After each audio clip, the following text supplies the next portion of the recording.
So we start off today at the stall of Kewanee International, and I'm with Manish Dimri, who's the head of business for lab infrastructure. Welcome to the show. Thanks, Rahul. Thanks. Nice to meet you. Same here. So tell me a little bit about Kewanee International. So Kewanee basically started in US from a small county which named Kewanee. That's an interesting name. Right. What's is Native American? Okay, so just talk to me a little bit about that. So it's basically, it was a small county from where it all started. Some of the people, they gathered together and they started developing furniture. Right. So that's how it happened. And then slowly, but furniture for technical use or general? It was general furniture, and then it was also focusing on some of the technical infrastructure which is required. Slowly it moved, and now we are currently placed in North Carolina, Statesville, where we have our corporate headquarters and a manufacturing unit. It's a global manufacturing unit. In India, we entered in the year 2000, so we are around 23 years old in the country today.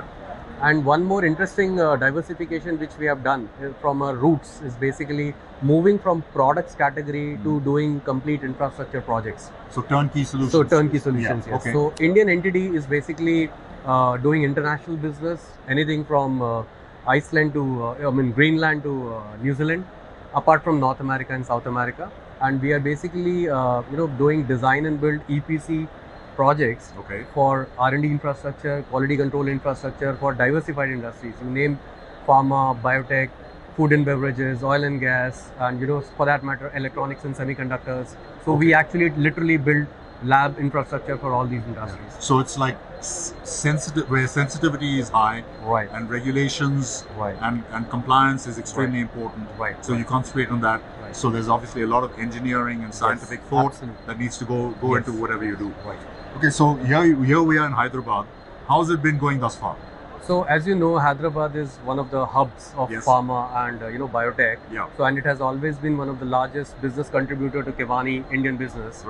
So we have a lot of customers here, and every time any event or any of such trade event which happens in Hyderabad, we never miss this opportunity to participate. Last 3 days we have close to around 250 potential customers, existing as well as new, who have that's kind of a big footfall we have seen here. And it's an event where we actually get to meet people in a neutral environment without any business engagement, direct business engagement.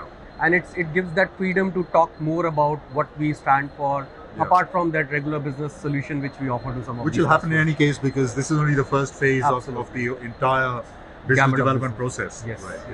So in India, where are you based? So our headquarters is in Bangalore.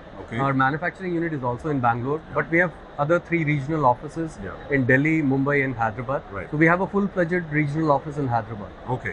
If we talk about India Lab Expo, what is there, more importantly, is there anything that we do that's done here that is different, which makes it a little bit more attractive for you as an exhibitor to come here?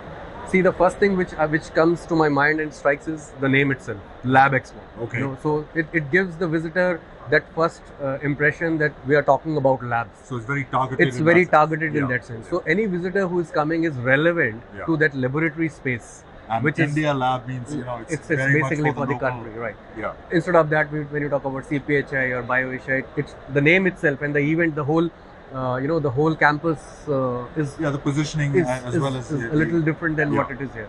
So and then the kind of other participants here are again companies who are directly engaged for the infrastructure part of the labs. So that makes it very, very relevant for a company like us. And then also the kind of visitors which we are getting in here. So here we're in day 3. So from here, what happens next for you guys? So what we do is we actually collate all the data of visitors and all the interaction which we have done. We have our in-house CRM software where all the contacts goes, and then we actually run some campaigns. So which touch bases with all these visitors within next 10 days. So the memory is fresh. Obviously. And then many a times we have seen some of these customers have responded to those campaigns, and we have got immediate leads. Some of the leads we have got within the 3 days of the show itself.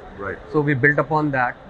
So that's some of the activities which we do. And what role does sustainability, recycling, carbon zero, net zero Does that play any part in your company's business strategy overall? Absolutely, yes. So talk to me a little bit about that. See, Kivani is into lab space. Yeah. So this and all the laboratory spaces are like energy guzzlers, and they are kind of unsafe environment for the people who are working there because they are working on toxic chemicals, right? Right. Yeah. So human safety, and then standards which you just spoke a few minutes back, and then the infrastructure's energy consumption. Yeah. So these are three areas where we have connected ourselves to UN sustainability goals. So they have 17 sustainability goals.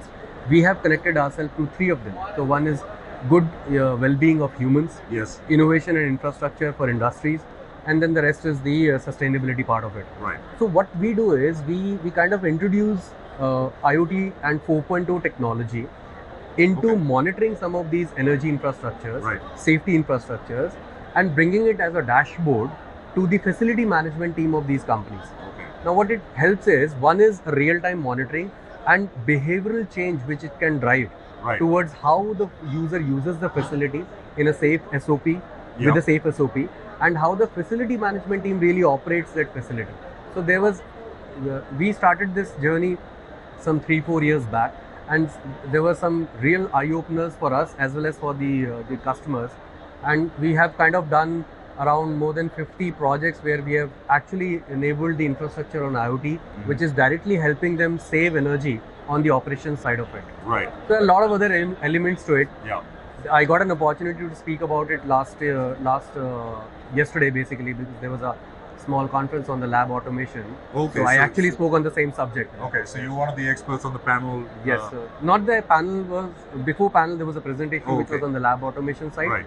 So we actually gave a brief slide deck talking about how we bring in the stage from digitalization to data computation and doing the analysis, and then bringing the predictiveness in the whole system, which makes the system more efficient. So does this also involve AI and ML? Absolutely, that's what we do. So that's key to because that is the future, right? And you need to be at the front, at the forefront, and say to your customers that, listen guys, this is what we are doing it already. Correct. So you don't have to ask us because we're already doing it for you.